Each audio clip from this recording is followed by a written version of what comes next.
สบายดีมื้อนี้ทางห้างสิมารีวิวอีกรุ่นหนึ่งเนาะคือรุ่น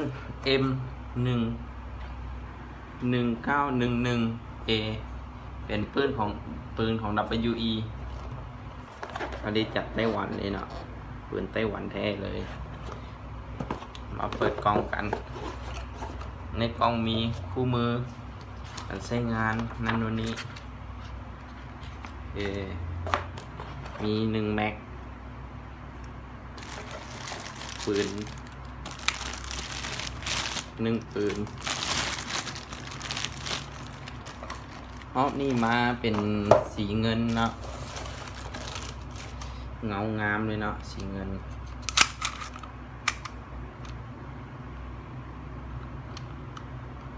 เงาเลยเนาะปืนไต้หวันเนาะลายสกรีนมาอย่างงาม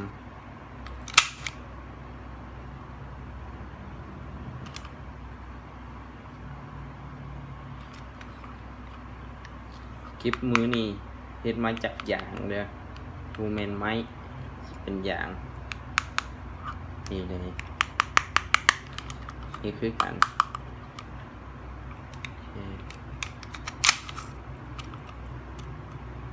ท่อในทองเหลืองเนาะท่อนอกสแตนเลสสีเงินงามเลยโอเควิธีมีเซฟปลอดภัยขึ้นกันง้างนกเซฟคอยใช้งานได้ถ้าบอกง้างนกเดี๋ยวบอกง้างอย่างซี่เนาะแบบบุพร้อมยิงเนาะสีเซฟได้คือกันปืนไต้หวันนี่มันสีเฮ็ดได้คือกันเนาะถ้าบอกง้างนกกับเซฟได้เนาะง้างนกกับเซฟได้เนาะมีหลังออนกดเซฟโบบีบหลังออนยิงบ่ได้บีบหลังออนโอเควิธีถอดสไลด์เนาะนี่เลยเห็นมาฮอดนี้เนาะตอนหมดยิงสไลด์ข้างมันสิมีอีกจุดหนึ่งคือจุดไว้ปลดแม็กให้มาตรงกันเลยสินำมากดบนนี้กดลงปุ๊บนี่มันสีเดี่ยออกมา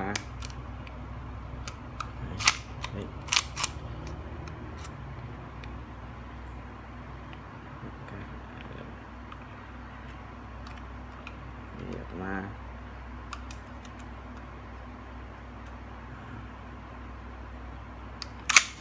แป๊บนึง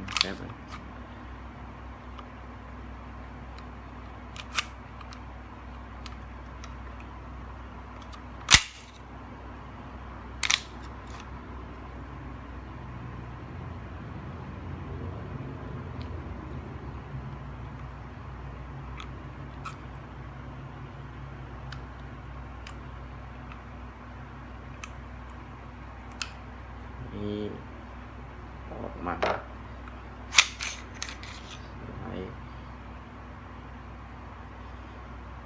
นี่มันมืนเพราะว่าได้ซิลิโคนรักษาปืนได้แล้วเด้อนี่เลย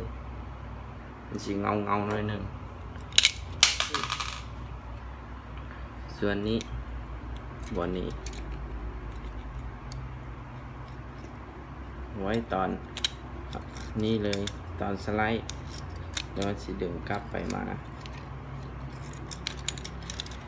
มันไว้ดันบนนี้เด้อนี่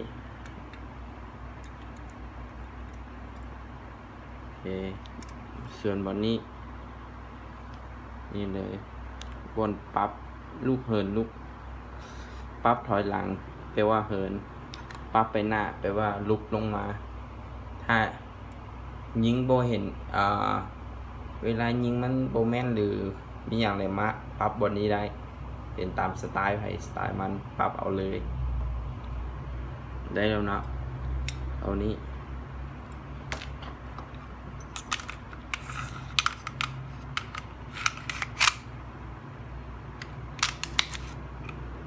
คือเก่าเนาะให้ลงล็อกบนเก่าเลยนี่เลย นี่เสียบเข้าไปกดเข้าไป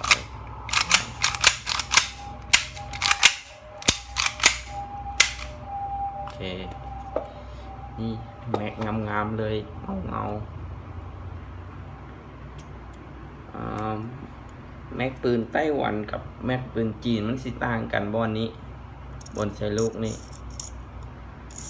เลยแม็กจีนมันสีอยู่ทางกลางนี่เลยแม็กไต้หวันมันสีอยู่ทางข้างนี้สังเกตกันเอาเนาะเดี๋ยวสิมาทดสอบการยิงในความแห้งปืนกันเนาะก่อนอื่นต่อแก๊สก่อนหาแป๊บนึงแก๊สเนาะแก๊สไดโนกับโหลดเดอร์มีลูก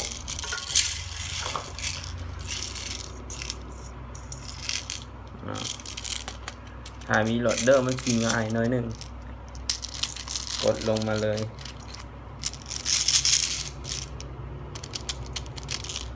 ปืนไต้หวันสีได้แต่15-6 ลูกเนาะ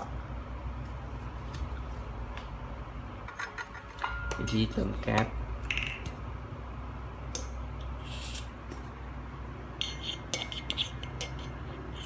ห้ามเอาขึ้นอย่างซี่เนาะเติมเนาะห้ามเอาขึ้นอย่างซี่แต่เอาลงอย่างซี่อย่างเดียว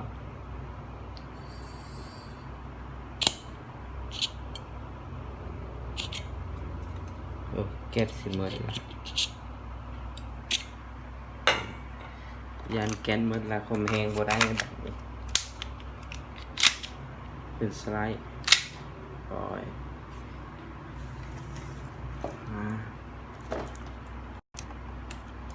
ความแห้งกันนะ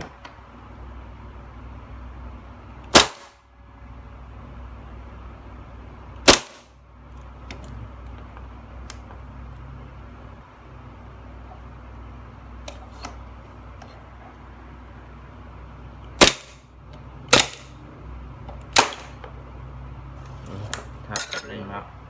ลงไปเอาแก๊สก่อนมาแก๊สกล่องใหม่มาแล้ว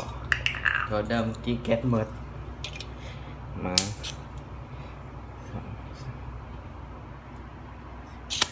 เติมประมาณ10 วิ2 เทื่อเนาะ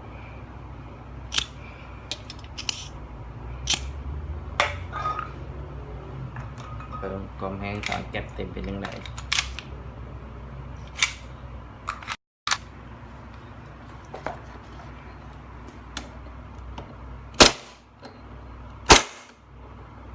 316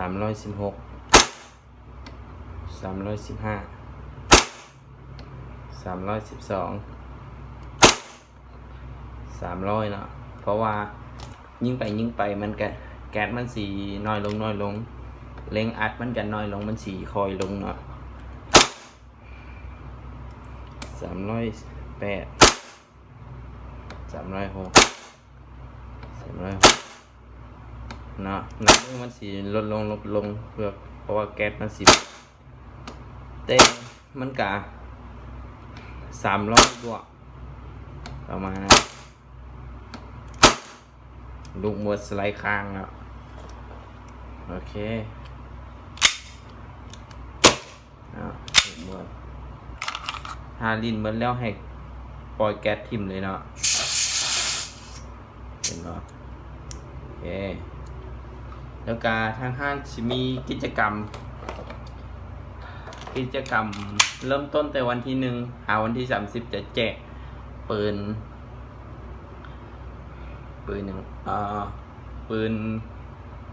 รุ่นซักยิงของค่ายเบลเนาะเป็นรุ่น M92 เนาะแล้วสีทางห้างสิลงรูปแล้วก็สิแจ้งอีกเทื่อนึงหน้าเพจเนาะไปสนใจทางห้างสิมีกิจกรรมคือให้กดแชร์ไปที่หน้าเพจ Facebook ตัวเองแล้วก็กดไลค์เท่านั้นแหละเดี๋ยวมีอย่างสีโพสต์ขึ้นเฟซเนาะจะมีอย่างไรติดต่อมาหาอีกรอบนึงขอบใจ